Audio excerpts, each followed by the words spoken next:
Hey, my Gemstones, welcome back to my channel, Miss Gemini Talks. It's 8 in the morning, y'all, and we have our appointment with our genetic counselor today. It's virtual. So we're getting ready to do that. I'm going to record some of the conversation for you guys so you can hear some of the information. And for people that's probably going through this that just found out for themselves, that you guys can get more information and hear stuff about different options and stuff like that. So I'm going to let you guys hear some of it. When I tell you I'm very nervous, me and Bane really sleep last night. We've been up. So I'm so tired, y'all. Very tired. But I'm about to get ready for this, say a prayer, and get my mind together, take a breather, and yeah, we're just gonna hear what the doctor has to say. I don't know if I have the camera directly on me or not. I just probably have you guys hearing the conversation for the most part, but yeah, guys, stay tuned, and we'll be back with more updates. Hello. Hi, good morning, Letitia. Can you hear me okay? Yes, I can. Can you hear me? Yes, hello. Nice to meet with you again. Same here. My fiance's in the background, so you know. Sounds good. No problem. Now I can hear you. I just can't see your video, so I'm not sure if you wanted to turn that on or not. Okay. Up to you. Oh, right here. Okay.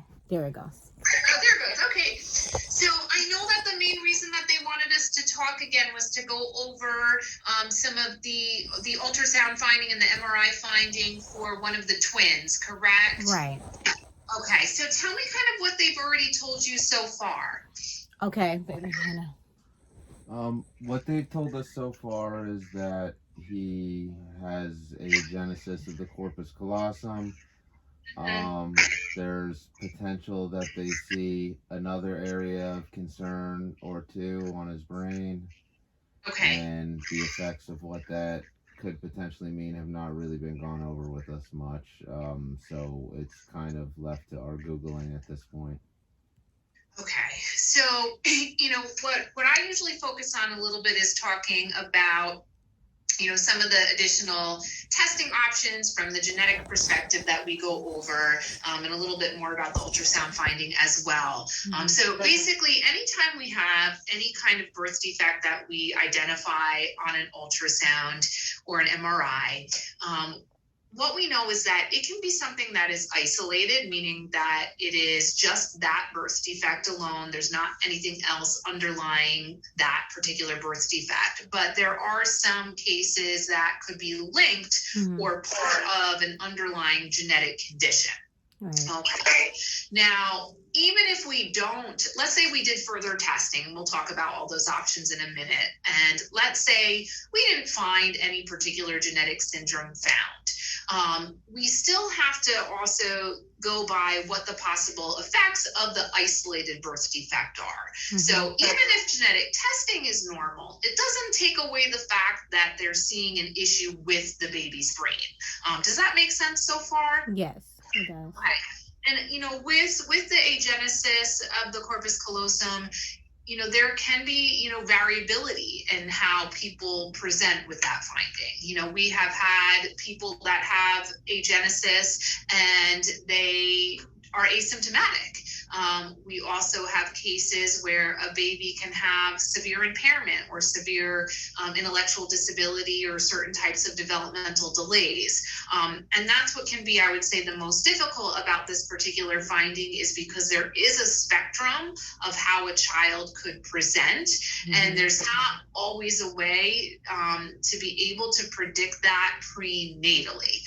So we see the finding, we know that the corpus callosum is absent, but we can't say, is this going to be a child that presents more on the side of being asymptomatic, or is this going to be a child that presents more on the more severe end of the spectrum that could have very significant impairment from that brain finding? Does that make sense as well so far?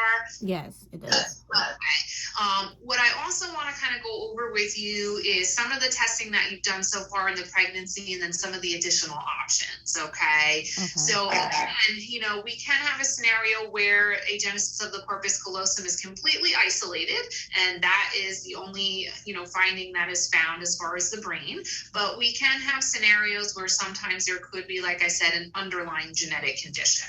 Okay. Now, what you've had so far in this pregnancy, just to kind of recap, is you've had some basic blood work screening for some of the common chromosome problems. So, for example, you did a blood test where we screened the babies for Down syndrome, which involves an extra chromosome 21. We also, as part of that blood test, that also included looking and screening the babies for trisomy 18 and trisomy 13, which are more severe chromosomal issues. Okay. And as you recall, that blood test came back in the normal range. Okay. Now, there's unfortunately a lot of genetic conditions that a blood test is not going to be able to identify. Okay, so it's very limited in its scope and what it looks for. There is one version of the blood test that can look for some conditions that involve really tiny missing regions in the baby's chromosomes, but it only accounts for about 5 to 10 of those conditions through blood testing, and we really don't have great accuracy or know how well it works for twin pregnancies, especially. Right. And a lot of times labs don't want to accept the sample if it's already been done with the basic one first, because insurances don't want to pay for the second version. So it's not the best test in twins through a blood test, I would say. We can do much more extensive genetic testing through a diagnostic test. So they probably talked to you a little bit, I'm guessing, about amniocentesis, right? Did they talk to us about? They didn't talk to us about it at all, but they did mention that it was a possibility. Okay, so if you were interested, let's say, in doing more comprehensive genetic testing on a baby, we can do that through a diagnostic test, and that is called amniocentesis. It's a little bit more invasive. It does involve taking a needle, going through the abdomen, and taking out fluid around the baby. Now, with you guys, and twins, it's always a little bit more complicated because you would have to decide, are you only going to do the amnio for the one twin that has the issue, or do you also want to do it for both twins? Because sometimes on occasion, if we have one twin that has an issue, it's possible the other twin could too. So from a recommendation standpoint, most centers recommend, testing both babies, but ultimately it's always up to the decision of a couple, because there is a small risk for miscarriage with the test. So if you were just doing the procedure once, the risk is about a 1 in 300 chance to 1 in 1,000 chance for miscarriage. If you're doing it twice, we would double that risk. So about 1 in 150 chance to 1 in 500. So again, still under 1%, but it's not a zero risk. Okay. And what we would do is, if you were to say, do something like the amniocentesis, we basically send the cells to the lab, and they will first do routine testing for some of the common chromosome problems like the Down syndrome and the trisomy 18 and 13. Those, again, are the routine ones. But what we can do more extensively with this kind of sample is we can look for hundreds of conditions that involve very small missing regions that can happen in a chromosome. We call that micro deletions or micro duplications, small extra pieces. And again, through blood work, it's not really extensive. Through amnio, we can check for hundreds of those smaller deletions or duplications. And some of them could be associated potentially with brain abnormalities if there's certain important genes in that region. And sometimes if we find a missing region, it can have implications for other problems or scenarios that a baby might have if there's a known syndrome associated with that particular region that's missing or extra. On occasion, we can also find something of unknown significance about 1% of the time. Sometimes we can find a missing region, but maybe it's never been reported before and we don't really know, is this something more benign or is it something that could be significant? And sometimes we have to go back and check mom and dad. Sometimes mom or dad has the same thing. But there are many, many known syndromes that could potentially be detected by the additional testing. Okay, so those are usually like the first 2 rounds of testing that happen through amnio. If both of those rounds of testing were normal, there is actually even a 3rd tier of testing that is available, where instead of looking for like missing regions in chromosomes, we are checking kind of the sequences of all of the hundreds of genes that are on the chromosomes. Think of it as like kind of looking for like misspelled words. We call those mutations. And we can't identify those kinds of genetic syndromes on the first 2 rounds of testing. It would involve doing something called whole exome sequencing, which can be a little bit trickier because it takes a much longer time to come back. It can take two to 3 months to come back. And depending upon your insurance, it's not always a covered test, and it can run up to $2,500 for that kind of test. Again, it depends on your insurance, which I haven't looked into yet, but it can vary depending upon a person's insurance. So there's a lot of different tiers of testing with the amnio, basically. We usually always start out with the first 2 routine rounds of testing, the basic chromosome check and also the microdeletion checking. And then people are given the option if they want to proceed to what we call this whole exome test as well. With the first rounds of testing, we can get a preliminary result for the common things like Down syndrome and trisomy 18 in about 1 to 3 days. And then the final part of that takes about 7 to 10 business days. But the part we're more interested in, which is the microdeletion testing, since that hasn't been looked for at all, that can take, hopefully it takes about 2 weeks if we have enough fluid, but there are times where it can take as long as 4 weeks to come back, just to give you an idea of time. Reason I bring that up as well is because you're a little bit further along. So you're already over 22 weeks. Okay. Now, some people, when they do an amnio, they're really just doing it only for information purposes, just to have before a child or children are born. Okay. I've had some people say that they might not want to continue a pregnancy if there was some other additional genetic issue found. That gets a little trickier in New Jersey once you're past 24 weeks. Many providers are not going to provide that option, and someone would have to go out of state for that option at that point in time. So sometimes for you, by the time we get like the microdeletion testing back, you're going to be past 24 weeks. So I just wanted to kind of point that out to you guys. What are your thoughts on all of that so far? Kind of talk to me about what you're thinking. My mind is just all over the place. It's just so much to, all this information is a lot. I mean, I think, we might need to get the testing, you think, right? But I'm just nervous because I know that you said it can cause, miscarriage and stuff can happen. I know I'm further along, but it's a little I'm a little nervous about that. Right. And then finding out more information about the babies is just, I don't know. What do you feel, babe? I'm sorry, my mind is everywhere. I don't really know. Okay. I guess, I understand everything that you're saying so far. I guess I just want to understand more about, what the other potential issues are with the brain that they saw aside from the agenesis.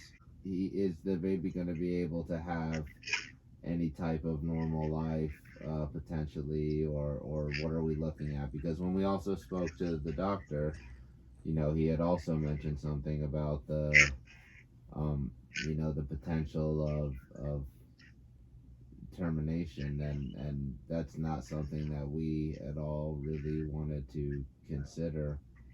Okay. But at the same time, we are concerned when we hear something like that, as if is this to tell us that he is not going to be able to have any level of normalcy. Now, when you're saying the additional findings that they were suspicious of more than just the agenesis, this was at the MRI appointment that they told you this? At the ultrasound, the subsequent ultrasound this past Thursday. After the MRI. After the MRI, okay. But the MRI, it looks like, only mentioned, did they want you to come back for a subsequent MRI? Did they mention doing anything? We don't really know what went on with the MRI. They didn't really go over the results of that with us. Right. We wasn't understanding some of the information because it was all over the place. And he just said that, when the lady said that, do you want to make another appointment in 2 weeks? And he was like, no, it's fine. But I already had an appointment coming up 2 weeks later for growth and everything for the baby. So he said, okay, when we do that appointment, he wants us to look for the two things that he said that was missing in the ultrasound. That he said it probably is going to grow in, and he probably needs like Yes. 24 weeks, but he didn't have a definite answer on that at all. I see that. Yeah, there's some things that you can't visualize always, sometimes in pregnancy at a certain gestational age. Sometimes you have to wait a little bit longer to see how things develop. So sometimes they have to take another look a little bit later. To make sure everything in the brain, other than the agenesis of the corpus callosum, looks normal, because there are on occasion certain other additional brain abnormalities that might be there, but might not be able to know for sure until you're a little bit further along. So that can be, something that is the case where they have to look a little bit later to see how everything else looks as well. Right. You see the note that that there were two areas they want to check, again, because sometimes it's a little too early to see everything to make sure other areas look normal. Right. So, again, we don't have an answer on that part of things yet. It could be a little bit too early for that. With what's hard with, like I said, with agenesis of the corpus callosum, even if there's no genetic syndrome involved, there can be a lot of variability with that diagnosis. And what can be hard is that we don't have a crystal ball about it, because we know that some people could be asymptomatic with that particular finding, but we also know that there are certainly many children that have very significant or severe impairment or developmental delays from that particular brain issue. Now, if there was any kind of underlying genetic syndrome involved, that can change the prognosis as well, and how likely certain outcomes might be, because that can change the picture. If there is a syndrome involved, what the possible potential prognosis is. But again, it can be difficult in your scenario because we may not be finding information back prior to, it looks like it'll be after 24 weeks. Now, again, for you guys, that might just be about just getting information ahead of time. As far as, I know you mentioned a little bit about termination, that it didn't really sound like something you were interested in, but again, it is something that's available. Again, it gets a little more complicated with twins because there's two. There are some doctors that can do what we call selective reduction, meaning if you want to continue on with the healthy pregnancy of the baby A, sometimes you can do that and consider a selective reduction, but that does get harder the farther along you are. So sometimes what happens is there can be a risk from that procedure to potentially lose the entire pregnancy. And there, a doctor could talk to you a little bit more about that. I don't have exactly what they quote, but if that was even something you were going to consider, you would have to have another consult to talk about that, because there is a risk of losing the entire pregnancy, even if you're considering just a selective reduction. Technically it's available, but there has to be also a doctor and a physician that's willing to do it. And sometimes that's on a case-by-case basis too. Mm-hmm. Wow. Okay. Which again, I know it's like I said, we got a lot of moving parts because we have, two babies here versus one. So it makes things a little bit more complicated in terms of options that are available and risk factors too. All right. Okay. Now I know I believe they saved you a spot for an amnio, I want to say tomorrow. But I don't know if that's something you guys still need to think about, or, like I said, you're a little bit farther along. So results are going to come back past 24 weeks.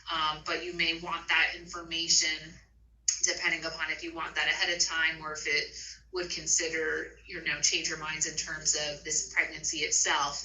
But just keep in mind, options might be limited past 24 weeks, definitely in New Jersey at least. Right. I don't really know. I think we should get the amnio done, but I don't know that we should get it done on her as well. I don't think that we have a reason to get. I mean, would you? With the risk factors involved, do you think it makes sense to have the amnio done? And if so, does it make sense to do it only on him? Is that, or is that Yeah, I mean, traditionally, we often do it on both, but you don't have to, mainly because what could happen is let's say like one is found to have a genetic issue, then the probability of the other one having it could be potentially high. It depends on what it is. So, because in the essence of time, sometimes we'll do it on both for that reason alone, just because of a timing consideration. But we do have people that, they just don't want to introduce, a second risk of miscarriage by sampling the other, baby that doesn't have any abnormalities. So we've had people decide to do it both ways. Just keep in mind, if one baby is found to have an issue, then there is going to be the recommendation to test the second one, but then you'd be much farther along. So that kind of comes into the decision-making process as well.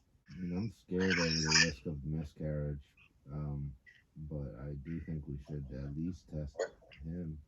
And I don't know if we should test her as well. I mean, I guess she's saying at this point that it would more make sense to do both at one shot, but I don't know. It's scary, obviously. I understand. Yeah. So, and you don't have to make that decision, right now. You can decide. You guys can talk to yourselves tonight and decide. All right, guys. So I'm back. I had to cut that appointment short because we was getting more information, and I was starting to get a little emotional. But the update on that is she set up an appointment for us to get a immunocentesis, and I'm not gonna lie, I'm very nervous about it. If you in the comments ever had that before, can you comment down your experience with it? Because I know with twins, they say it's more risky. We're thinking about just doing it for the baby boy, not the girl. And if something comes back with him, that can be different genetic problems, then they will have to test her as well, because they're twins. And sometimes if something's wrong with one twin, when it comes to that, then something can be wrong with the other twin. So we're going to, y'all, I don't know what to do. I'm so nervous and scared when it comes to that. Like, because I feel like with this situation, we don't have enough information. They can't tell us anything. Everything is, I don't know. We won't know this until he's born. We won't know that. And we just don't know how bad the conditions can be. So the scary thing for us, just being 100% real, is just, bringing someone in the world that can't function at all, and that can't have a happy life and be able to do things for themselves at all. Like, I'm okay with if my child has some disabilities and, learning abilities, and might take a little time for them to learn certain things. I'm okay with that. Like, we'll work hard at that. We'll make our little boy feel like the best boy in the world. At the same time, we don't want to be selfish and, bring someone into this world that just can't live a normal life at all. So we're hoping it's not that bad, y'all, but they can't give us any information until I get this test done, this genetic test done. I'm just nervous about the risk of losing or pre-term labor, okay? So that's where we're at right now.